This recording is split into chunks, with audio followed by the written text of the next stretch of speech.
Okay, so I just wanted to welcome everybody to today's presentation. Just a couple of housekeeping things as we begin. If you could just keep your mics on mute as the presentation is going on, and then feel free, you can unmute yourself and ask any questions that you may have, or if you feel more comfortable and want to use the text chat, you could do that too, and I could watch that and let Amanda know any questions that are in there. So I just wanted to, again, welcome everybody to today's presentation. And I wanted to welcome our guest speaker, Amanda Fraser from Simple Desk. And I'll just give a little read over her bio. So Amanda is a resident systems guru at Simple Desk and has helped many clients create and implement the processes that help their businesses run smoothly. She has a bachelor's degree in business administration and a diverse background in project and supply chain management. So welcome, Amanda. Thank you. I'll just share my screen here. Can everybody see that okay? Yep, looks good. Awesome. Well, thank you so much for the introduction. Systems are kind of my jam, and I get pretty excited when I get to share it with people. So I am so happy that you guys decided to join us today. Let's get my mouse working here.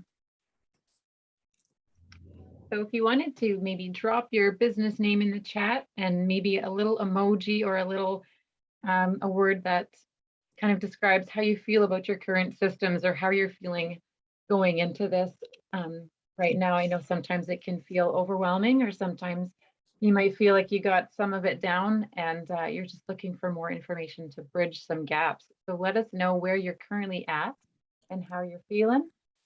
And we can all kind of network in the chat a little bit. So the things that I wanted to go over today, we'll go over what a business system is. We'll talk about the benefits, and then we'll move on to how to identify your core tasks. And those are the systems that you want to create first. And how do you create those systems? And then where do you put them when you have them? So in its simplest terms, a business system is just a procedure, a process, or just a specific method that you do that's designed to achieve a specific result. So oftentimes when I speak with clients, there's a sense of overwhelm that I have no systems. And most of the time, that's not completely true. There are systems, they're just not well documented. And having your business systems well documented is really where you start to get the benefits of them. Because once you see them documented, you can start using them. So you probably do have a specific way that you accomplish your tasks. So just know that you're not starting from zero, that it's not as overwhelming or as daunting as it might seem sometimes. And just an interesting statistic, about 90% of businesses never make it, and it's largely due to the lack of clearly defined procedures for common tasks. So oftentimes what happens is we get overwhelmed by the administration, or things grow so quickly and we don't have a consistent way to do our everyday tasks. And that overwhelm takes away from the time that we spend in our zone of genius or in our passion zone, and we kind of fizzle out. So a lot of small businesses sadly don't make it past that growing point. But enter business systems. The benefits of business systems. The first one is strategy. And I think that's one of the most important ones. As entrepreneurs, you get busy wearing all the hats and doing all the things that sometimes we forget to reflect and take a step back and see the opportunities that are presented to us. Half the time, it's right in front of us and we don't have the time or the energy, or maybe we just don't even see it. We've got our blinders on, just going through and doing all of, putting out the fires and doing all of the immediate tasks. So by having business systems in place, it really allows you the time and the space and the right frame of mind to focus on where to steer your business and how to take advantages of the opportunities that are all around you. The second one would be efficiency, and efficiency and consistency kind of go hand in hand. So if you do the same task on a regular basis, if you do it the same way every time, you're going to be efficient. It's going to take less time and you're not going to miss things. So just as a dentist would check in the same, check the teeth in the same order, or you would go to the grocery store and you go down the same aisles. You have a certain way of doing things. And if you have a checklist and you do it that way every time, then you're going to make less mistakes, and it's going to be quicker and easier to get that done. Now, on the business side of things, being efficient buys you time, and being consistent provides the best customer support for your clients. And they know what to expect when they come to your business. If they receive the same consistent level of service and quality, then they're going to keep coming back. Consistency is a huge reason why customers will continue to come back to your business. So by having systems in place, and as you grow your team, or if you outsource certain parts of your business, having your systems in place allows for that consistency. No matter which team member has their hands in that task, it allows for consistent delivery to your customers. And the last one is value. And this runs deep, because your business is going to be more valuable to yourself if you have the time to take a vacation, if you have that work-life balance that you're looking for. And it's also going to be more valuable to investors if you have clear business systems set up. If somebody from the outside can come in and see that the business runs itself, that it doesn't rely on a few key players within the business in order to turn a profit, they're going to have more confidence in that system, and they're going to spend more money purchasing it. So really setting up your business systems can really, really increase the value of your business. Now, I do want to acknowledge that setting up your business systems from scratch and creating that foundation takes time. It takes time and effort. And I know that's something that many entrepreneurs have little left. There's little left in that pool of time, but it is important. So I want to acknowledge that it's going to take time and it might be overwhelming, but take a second to write down a few things that you're looking forward to once your business has the systems running and your business is running smoothly. What's that going to look like for you? And what are the benefits that are going to mean the most to you?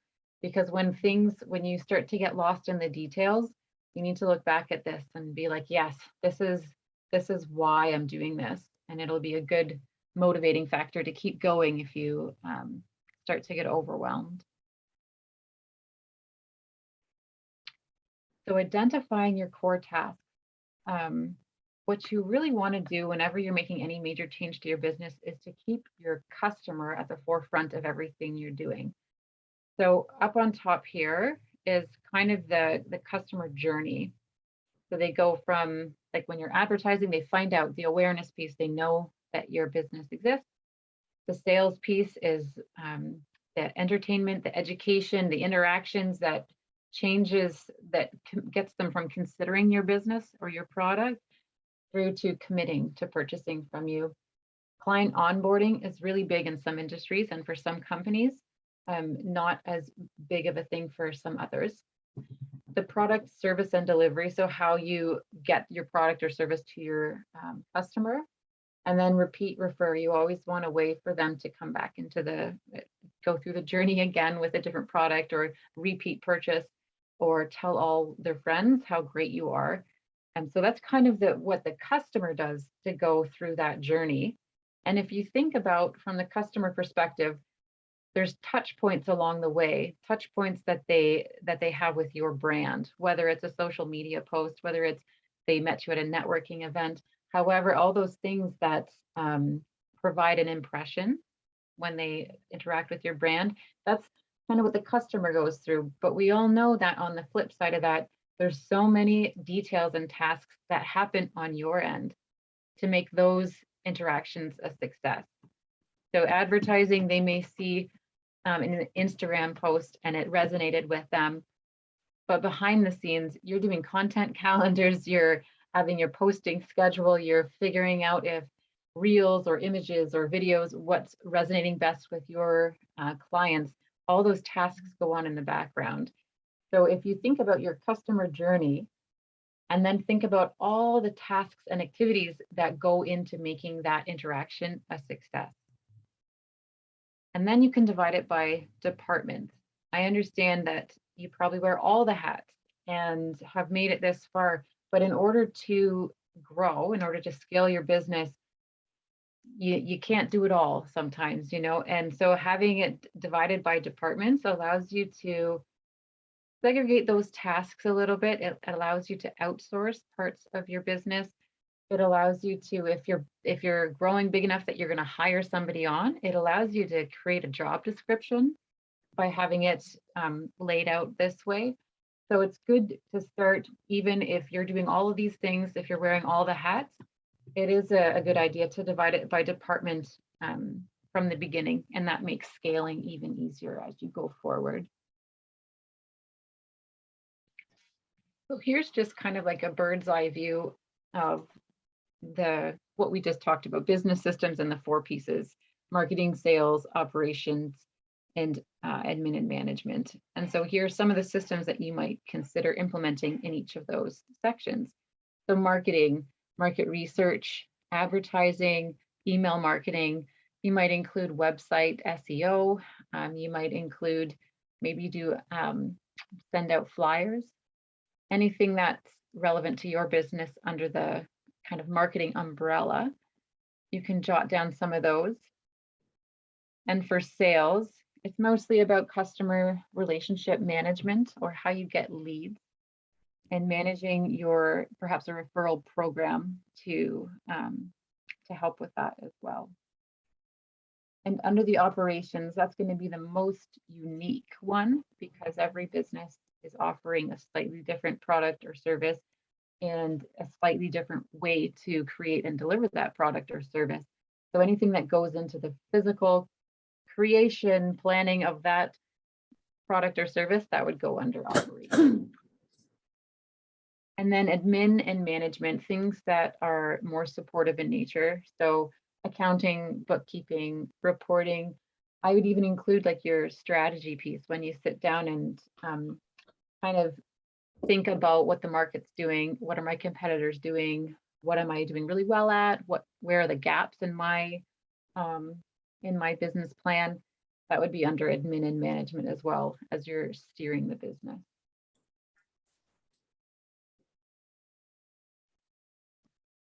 So how to create a system. The 3 things that you want to think about when you're creating a system is you need a clear objective.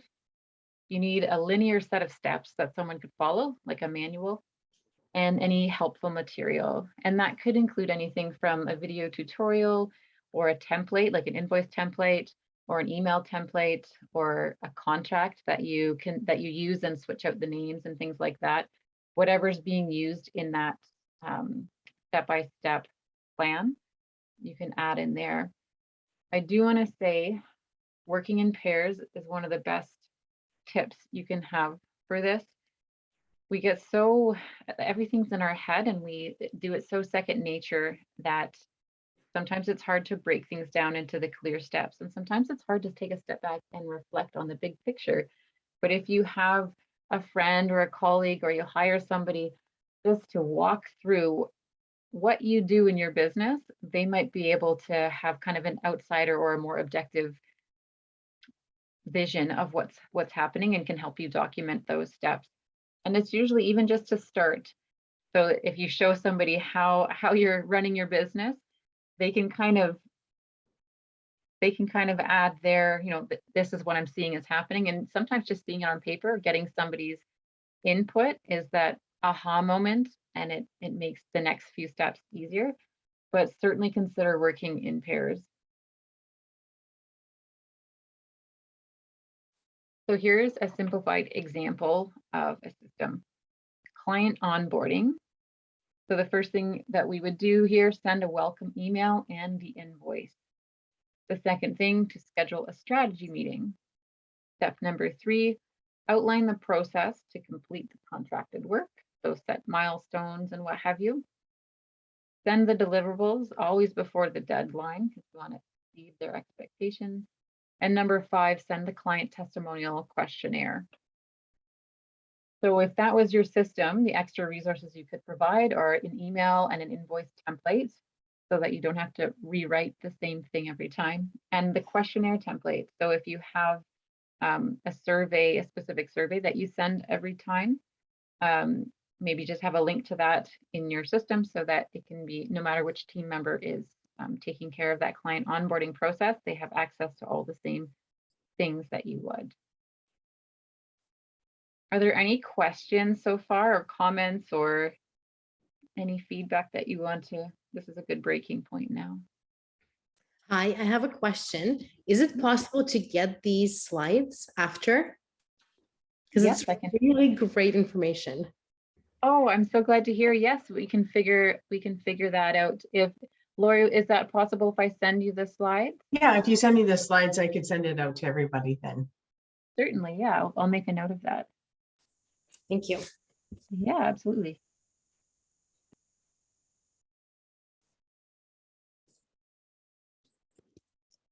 Well, I have a blank template here. I was wondering if anybody wanted to share a system of their own, or if I should go through another example. Is anybody inspired and thinking of how they handle a specific task in their business now? Anybody brave enough to share? I'll go again. It's Dr. Yeah. Larissa. I'm a chiropractor, and having a clinic and team of 10 to right now recreating everything. I'm like, oh my gosh, systems are so important. And we totally like just skipped lots of things and just did everything on the fly. And this is so important. So I'm really thankful you're putting this on. Even like client onboarding, I really like how you put like everything in there, because I kind of have it. How do I collect money? How do I do, reflect and back and feedback? But I like how you put into client onboarding. So I feel like it's everything in there. It's literally my business, isn't that? Is it all in that one? Yeah. And I'm like, oh my gosh, this is brilliant. And it's so simple. Yeah. So, and I think, yeah, having templates. So I guess the whole idea behind systemizing your business is solving the problem once and having it written down. Because if you are rewriting a similar email every time, or perhaps you're answering the same question, if clients are reaching out to you and they're asking the same questions, then you're spending your time answering the same questions. Maybe you need an FAQ on your website to answer those questions. It's about not repeating, solving the problem once. And if you have it in a document, then that problem is already solved for you, for your team, and for all the clients that are going to interact with that kind of process going forward. So, I mean, if you have a habit of invoicing, like if that's part of the system that you invoice with your initial email, then you know that that's been complete. You don't get to step 7 and ask, I'm sorry, did I send the invoice for that customer or not for this one? If you're performing it the same way every time, it's less things get lost through the cracks, so to speak. That's exactly it. I have been totally sending invoices like whenever. And sometimes when I do the accounting, I'm like, I feel like I didn't get paid because I wasn't paying attention. Yeah, and it becomes harder to track, and then add more team members onto that, and the chaos triples. Alrighty, I will move on, and if maybe at the end, if we want to go through more examples of types of systems, we can do that. So where do you store your systems? So if you have a large team, or actually even if you have a small team, you want to have the systems available to everybody, because what you want is everybody doing those tasks the same way every time. And whether it's client focused or back end things, if you want a task done the same way to the same gold standard every time, then every team member has to have access to those systems and those checklists as they go. So choose a central location that everybody has access to. And you also want to make sure that it's stored where they're going to be. Like if you have your to-do list, you want all the resources that you need to complete that to-do list on hand. So if you're using a task management software or a scheduling software, If you can have your templates and your systems or checklists right there where you're going to be completing those tasks, that is the best place to store them because that's where they're going to get used. If you go through all the work of creating these systems and put it in a file folder to collect dust, then you're not going to get the benefits of all that hard work that you just did. So keep in mind, keep it as close to where you're going to use them as possible, and that will increase the likelihood of actually using them. And you can divide the folders by department and use a consistent file structure. And this goes beyond just the actual storing your systems. This is what you should have across all of your storage devices, I guess. So like if you're saving things on your Google Drive or your OneDrive, perhaps you have another, like if you use Canva or if you use any other software that you would have things divided by into folders, you want to try to mirror that as much as possible so that no matter which software you're going into or which file storage thing you're going into, that it'll be natural as to where you're going to click and where you're going to store and retrieve those files. And that way as well, if you hire on more team members, it's easier for them to catch on to that and everybody knows where everything is. So here's a file structure example. Now every company is a little bit different. So this is not like a cookie cutter one size fits all. There's going to be unique things that you would need, but here's just one example. There's the collection box, which I'll touch on that more in just a second. And then the 4 big areas that we just talked about: marketing, sales, operations, and admin. So for example, in the marketing folder, you might want to have all your video content together so that you can reuse it in different marketing campaigns. Maybe you want one for just images. Maybe you store all your Facebook ads or Instagram posts so that you can keep track of what you've already, the posts that you've already made. However you want to divide that up. I do want to mention as well, don't hyper organize your files because you want to make it as easy to put the file away and easy to retrieve. But if you have 6 subfolders, that's where things start to really get lost. So like I feel like it's the minimum number of folders and subfolders for you to still be able to find the things that you're looking for. Another thing I will mention is each one of these files or folders, you can have an archive file as well.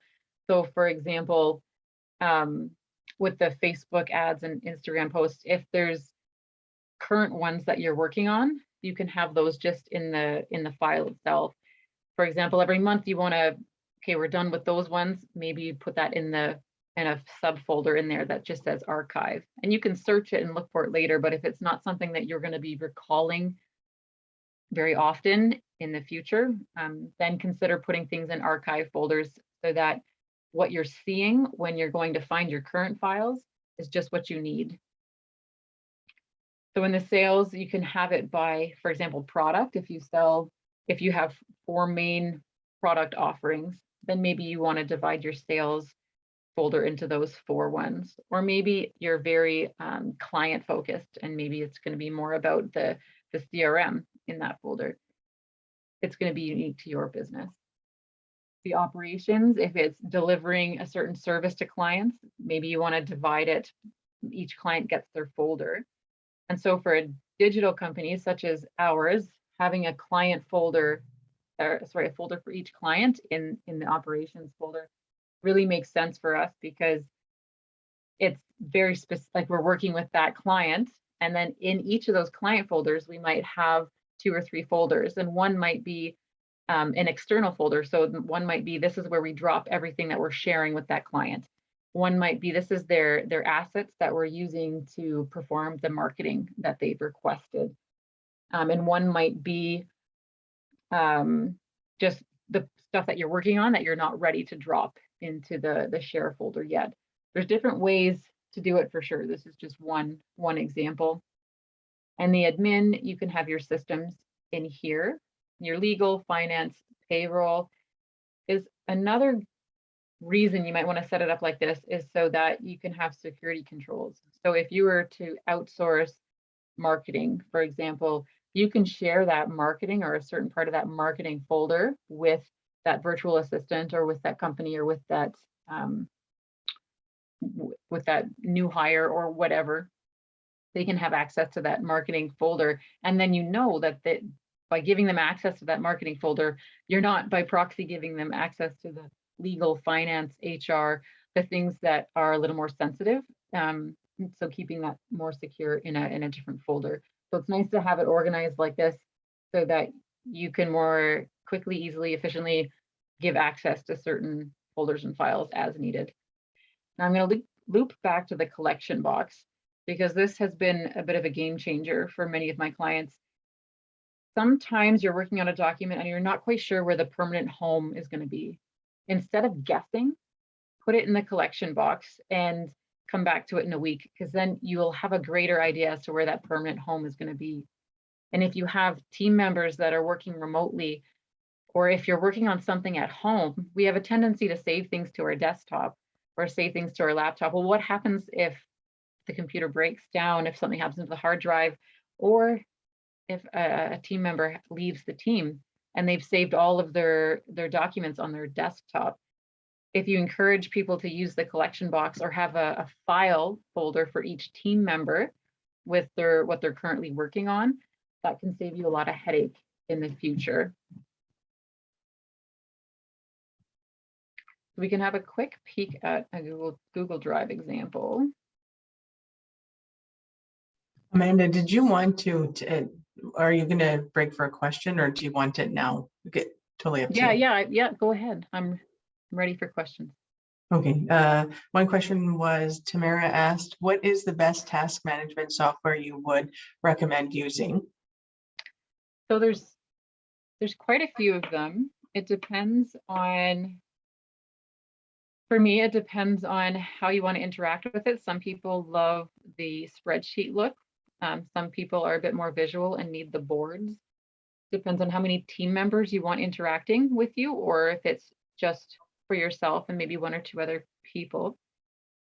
I found the easiest one to kind of get started with is Trello, and they have a pretty decent free version where you can try that out. And I've heard good things about Asana as well, but it will depend on what you need it for, I guess. And they all offer a similar kind of Kanban method setup, but some are a little more project based. So you can map out your budget and budget your time, budget your money, and do Gantt charts and all that stuff. For me is a bit more complicated than I want to go with a task management software.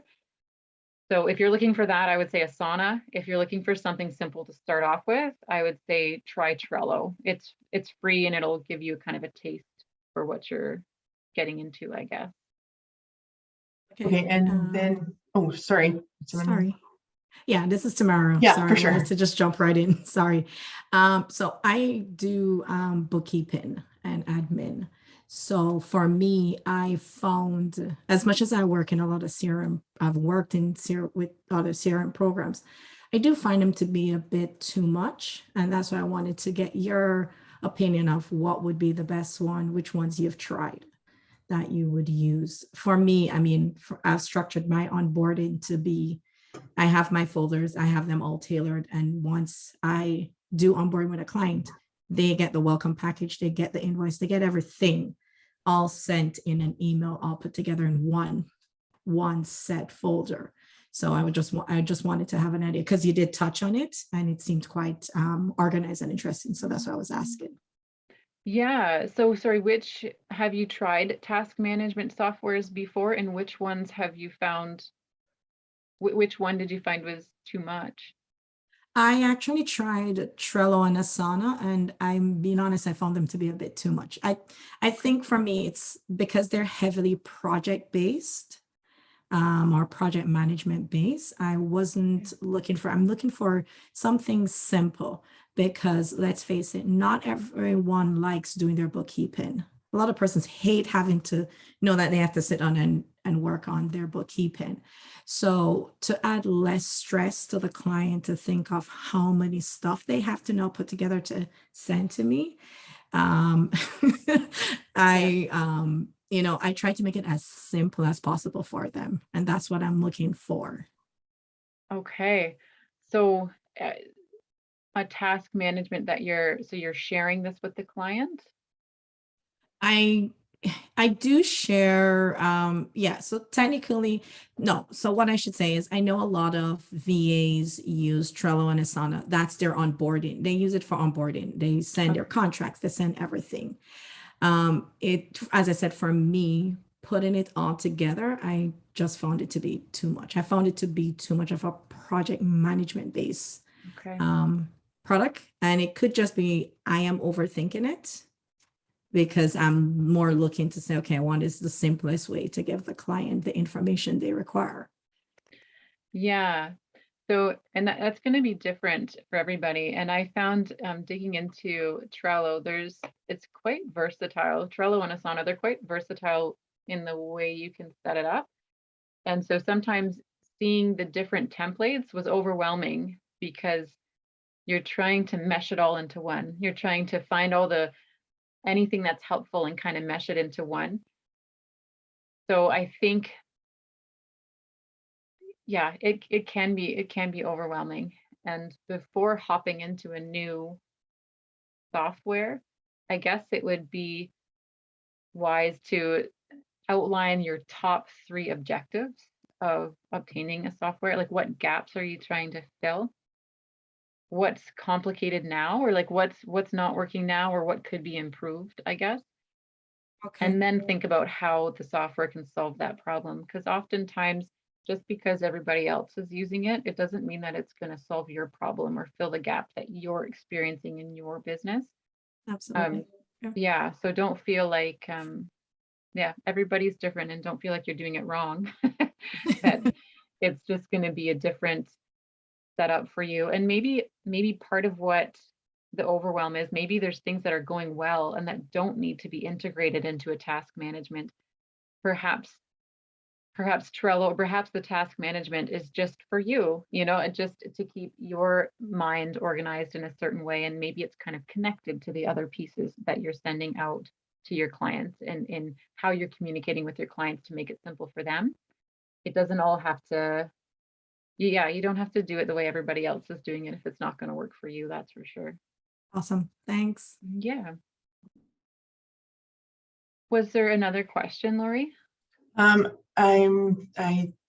think this one here, what was the question? I don't think she was answering. What other invoicing software do you like working with? And is Google Drive a safe place to have clients folders? Yeah, so that's a good question. That one comes up. So invoicing, I think it works best with whatever accounting software that you're using. So I know you can do invoicing through QuickBooks or Wave or whatever accounting software that you have. And the best thing about that is it saves you from inputting, or when you're trying to reconcile, when you're trying to match the payment to the invoice and make sure like which customer paid. If you have the invoices already in your accounting system, that makes that process a lot more simple. In terms of the security features, Google Drive works for us because we are not dealing with highly sensitive information. If you are dealing with personal or highly sensitive information, I know there's things you have to do to protect that information, and I'm not super well read up on that. So I guess seek legal advice, or seek advice from more of a technical company for that kind of thing. I know OneDrive, like Microsoft, tends to pride itself on its heightened security features in comparison to Google being a bit more accessible focused, I guess. So yeah, that's a good thing to keep in mind. And perhaps the sensitive things you can keep separate if you're worried, if there's a possibility to have a separate level of security on certain folders. It's good to keep in mind for sure. You don't want to put yourself at a risk if you don't have to. Do you have to be HIPAA compliant, Larissa?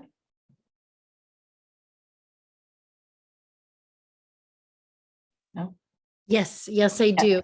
Okay. And now, and I So- never looked into Google, and I love using Google, but I'm like, I don't think I can. So I just was curious. So what does Jillian use? Clinico, like there's many softwares that you can use for client base that are HIPAA compliant. But Yeah, I don't- think Jillian uses Clinico. Yeah, and there's a few other ones. That one's a popular one. I know. Speaking of systems, I've tried so many. Like I've tried Clinical. I think I might go back to it.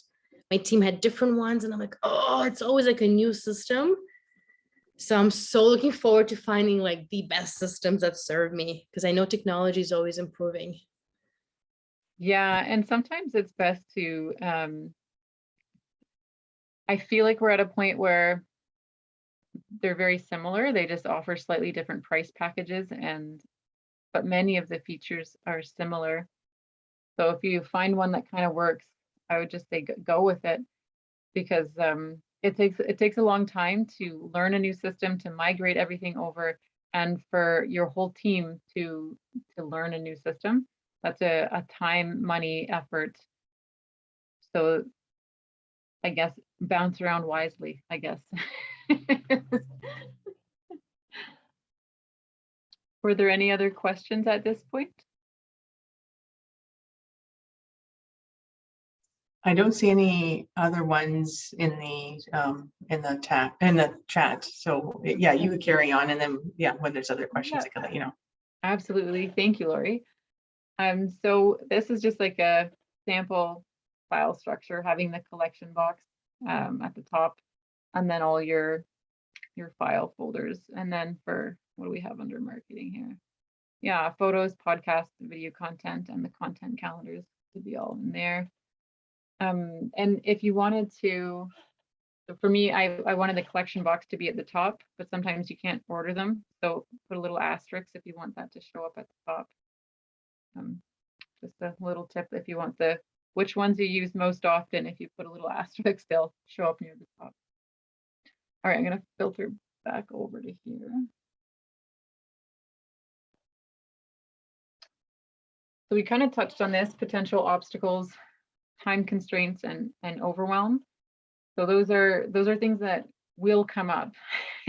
So if you prepare yourself for them now and understand and be gentle with yourself that things take time, and it's okay to be overwhelmed. Just do what you need to do to take a step back, reflect, find your motivating factors, lean on your friends, ask for help in order to keep moving towards your goal of a fully systemized business. And measuring your success. When you're implementing new changes, it's always important to kind of take your baseline of what's happening now and have the data points, have the facts that show you that what you're doing is making a difference. So you want to make sure that the new systems that you're putting into place are actually getting you more clients, are actually improving your sales, or maybe your goal is to reduce expenses. Maybe you want to increase your referrals. So you're going to implement a new referral program and track how many new referrals come in each month, and just to see if the benefits outweigh the costs of implementing such a program. Or maybe you're running a holiday campaign, or maybe you're running some social media campaign and you want to see the engagement. You want to see how many more people are clicking through. So this is not an exhaustive list of performance indicators, key performance indicators, but it's a good basis that touches on a lot of the different facets. So if you choose what's easy to measure or easy enough to measure, and what's going to be relevant to your business and what's going to be relevant to your current goals as you're implementing systems or other activities, measure that on a monthly or bi-monthly or a weekly basis.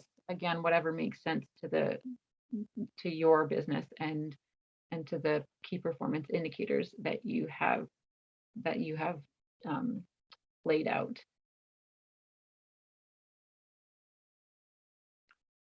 So I wanted to go through a few tips for email and task management and things like that. So I know we already touched on it with a couple of the questions, but I found that when I'm talking about systems, what people are usually overwhelmed by at the very start is their email. We get just overwhelmed with the amount of emails that come in, and to have a system to deal with those emails is usually the first thing to free up space in your mind to work on the other systems, the other parts of the business. So here's a quick kind of flow chart or process flow that you could try if you are finding that you're overwhelmed with your email inbox. So when an email comes in, if it takes less than 2 minutes to take care of, then action it right away and then file it. Now the 4 files that at minimum, I would say these 4 files you should have in your email inbox. Some people will need many more, and some people that will be enough. But for me, the red one is it requires your action or your attention. So if it takes more than 2 minutes, if it's something that I'm going to have to concentrate on and schedule time for, then that gets immediately filtered to my action folder. If I receive an email that I can't really do anything with right now, but I'm going to need to follow up on later, or maybe I'm waiting for more information before it's my turn to action something, then I put that in the yellow. If it's an email that's I don't need to action, but it's maybe a newsletter that I think could be helpful, or maybe it's a contract that I'm going to be dealing with over the next month and I might need to look back on. Things like that, I would put in the resources or like a reference folder, and then archive or file it away. With email platforms these days, everything is so highly searchable that we no longer need to micromanage our file folders. So if I am no longer dealing with if I completed work for a client and it's all done, we did the feedback, everything is good, I can archive that email, that set of emails or what have you. And if I really needed to, if a year from now that client comes back and says, what did we do last time? Because I want to recreate something, I can search for their name and pull it up. But I don't need to have that managed. I don't need to micromanage those set of emails if I'm not going to use them for a year, and I can search it and bring it up when I need to.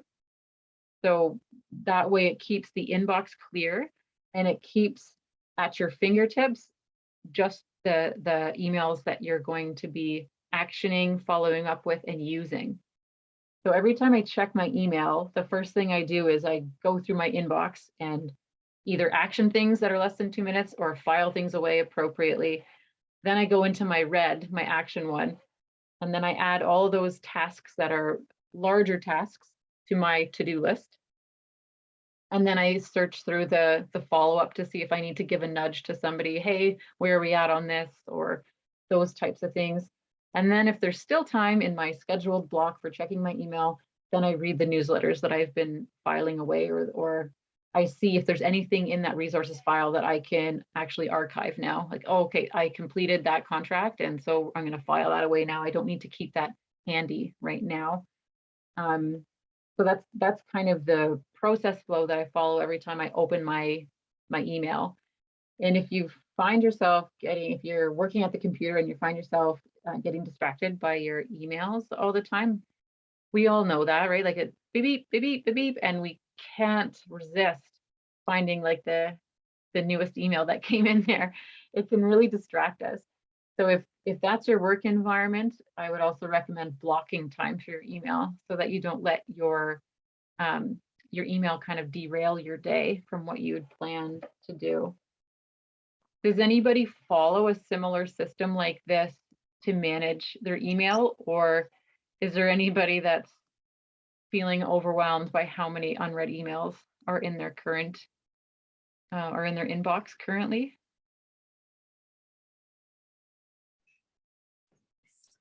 It's Dr. Larissa here. I'm gonna make a confession.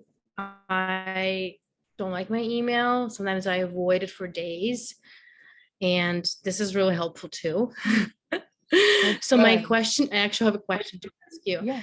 Do you do it every day? Is there a time of the day when you do it? Can you give me some examples of like email management time? Yeah, so that's going to be different for everybody. I work from home, so email is my lifeline for how I connect with team members and clients. And so I do need to set aside a few blocks in the day to answer these. So it's the first place I go on every morning. I go and check to see if there's any urgent tasks that need to be complete. And then I follow this process flow. And then usually for me, from 10 to noon is my productive time. And so I turn off notifications for that time frame so I can actually get into the project that I'm working on. And then right before I go for lunch, I check my email again. And then once again in the afternoon, before I go and pick up my kids from school, I kind of go through that process again. It's going to be different for everybody though. If as a chiropractor, the emails are not as they're important, but it's for a different purpose, right? Like people are reaching out to you with maybe questions or can I book or whatever. And it's not so much project details that are coming back and forth and that you're answering a question so that the project can move on. So it's a slightly different environment, I guess. If your emails are something that you really don't like to do, can a team member do it? Because that's a big thing. I outsource that. I did have a VA at one point to I'm like, read the emails and tell me what's important. Yes. Because And I now would I want to have systems, so I'm liking this. Thank you very much for this. I do hope to jump off. I look forward from Lori to get the email with the folders with the presentation slides. lovely. Thank you for your questions and for contributing. That's awesome. Does anybody else want to share their email management successes or woes?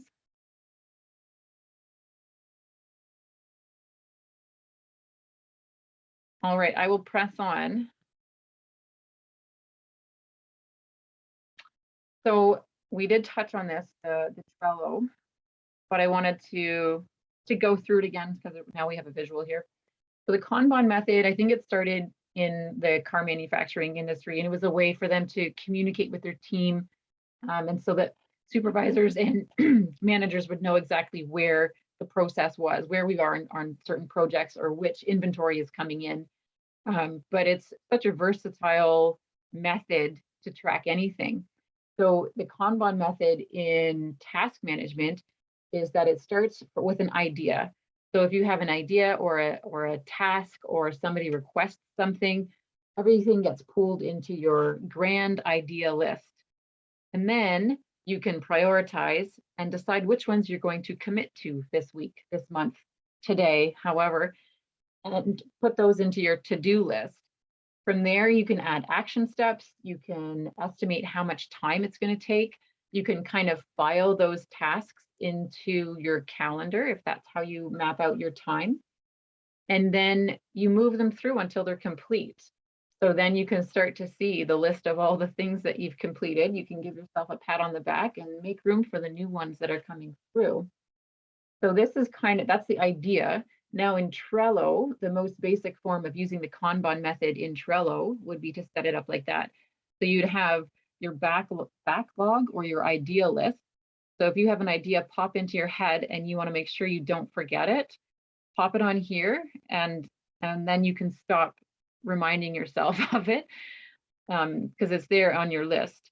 And then when you sit down to have your weekly meeting with yourself, you can prioritize your tasks and add the action steps and time estimates and put it into your to schedule list. And then maybe on Monday morning or maybe each morning you commit to which ones you're doing that day and you'll put that in the in progress. And when they're done, you move them to the done folder or the list. And so over the week, you can see this area grow with all the tasks that you have completed. And then every week, or however often it works for you, you can empty that list and make room for the new tasks that are coming across your board. So that's just one way to use Trello as a task management system. Trello can also be used for, like you might have, if a client goes through the same milestones, say they reach out to you, like if you can use it kind of like a CRM, they reach out to you, you have a sales call, they purchase something, you follow up. If there's a consistent milestone process that your clients go through, then you can have those as the headings. And then each card, you could put client A and have your notes and everything attached to that card, and that can be moved along the milestones. So that's another way you can use it. There's so many ways. I think those are the two most relevant ways to use it when you're talking about business systems. The other thing I wanted to touch on was checklists. I'm a huge checklist fanatic. I feel like if I put things on my to-do list and there's no checklist, it's almost overwhelming just looking at it, because it's easy for our brains to say, I don't know where to start on that. I'll do that later. I'll do that when I have time to really think about it. And we push things aside.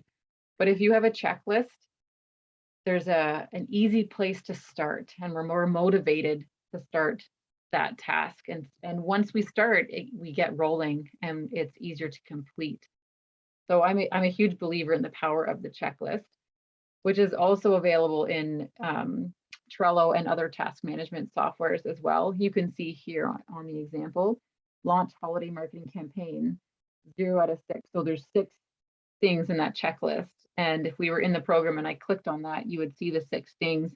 And as you start to check them off, you can see your progress right from the face of the card. And automation. So just like if you're doing a similar task, you want to solve the problem once and have it repeat. Sometimes that's just a checklist and you have to do it manually to add that personal touch. But sometimes there's an opportunity to automate it so that you don't need to touch it at all. So things like reminding clients that they have an appointment, that can be done automatically. Perhaps you want to flag to receive a reminder to follow up. You don't have to keep thinking about it every day. I have to follow up with that client on Friday. You don't have to think about that Monday, Tuesday, Wednesday, Thursday, Friday. You set the flag and you can forget it and it will populate for you. Defining rules to sort your inbox. So just as I showed you the process flow that I use for my inbox, maybe there's a certain newsletter that I get that I'm never going to read right away, and I'm constantly dragging it into the resources.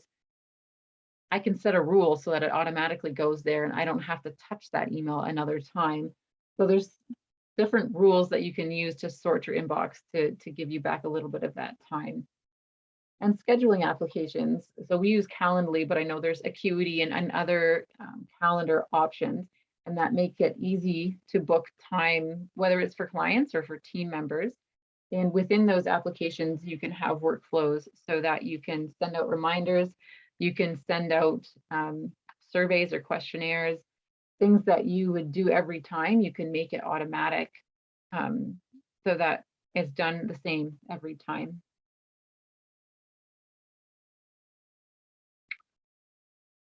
So how does everybody feel about their systems now? Overwhelmed or excited?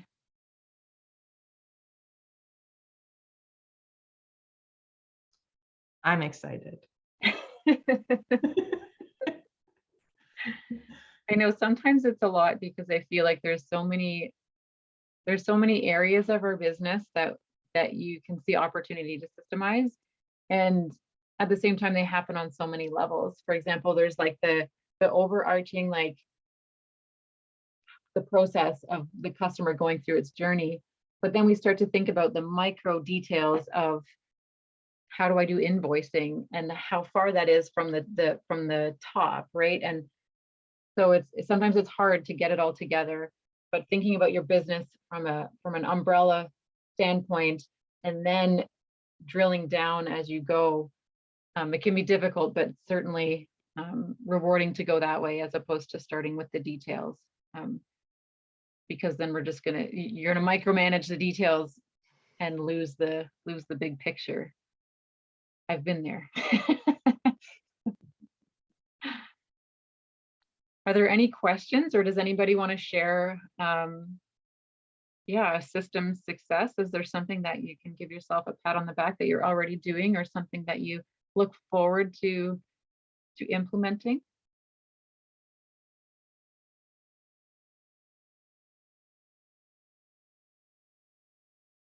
All right, well, I will end with this quote then. I'm not sure if you guys have read the E-Myth, but Michael Gerber is an amazing author and business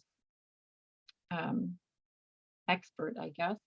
What makes people work is an idea worth working for, along with a clear understanding of what needs to be done. And I think that completely, that just describes the benefits of having systems in your business, because you already have the idea worth working for. You know why you started your business, and you know why you do what you do. And if you have a clear understanding of what needs to be done, if you've got a manual, a checklist, then you're off to the races. If you wake up and one of those is missing, then it's going to be a struggle. So keep your passion and add the systems, and nothing can stop you really with those two things. Is an awesome book. I recommend it to everyone. Recently, like, so many people have come to us and been like, oh my goodness, like mind blown. Yes. Just from reading that book. Yeah. Yeah, I think out of the 10 participants from boot camp there, I think it was at least 3 of them devoured that book and were like, it was awesome. So many things, so many light bulb moments, so many ahas, and yeah, highly recommended the E-Myth by Michael Gerber. Oh, sounds good. Well, yeah, if there's no other questions, this was really informative. And I know a lot of times people have talked about, different, a couple of those have come up, right? The Santa I had heard of. I never heard about the Trello one, but yeah, it's really interesting to see and every business is different and every person, right? So whatever works best for them. So this is, yeah, really great, really informative, and stuff that we either think about and kind of push to the side, or it's knocking at our door, right? So thank you so much for presenting today. We really appreciate it. And if anybody has any other questions, I don't know if do you want to put, all the stuff's on the screen there. So her contact information, the website's there. Please feel free to reach out, and Amanda will send me the slides and I will get them out to everybody. So thanks again, everybody, for joining us today. And thanks everybody. And thanks, Amanda, for presenting today. Really appreciate it. Thanks for having us. Yeah, Thanks, for Amanda. sure. Well, everybody have a great week, and hopefully we'll see you back next week. Thank you. Have a good day, everyone. Thanks.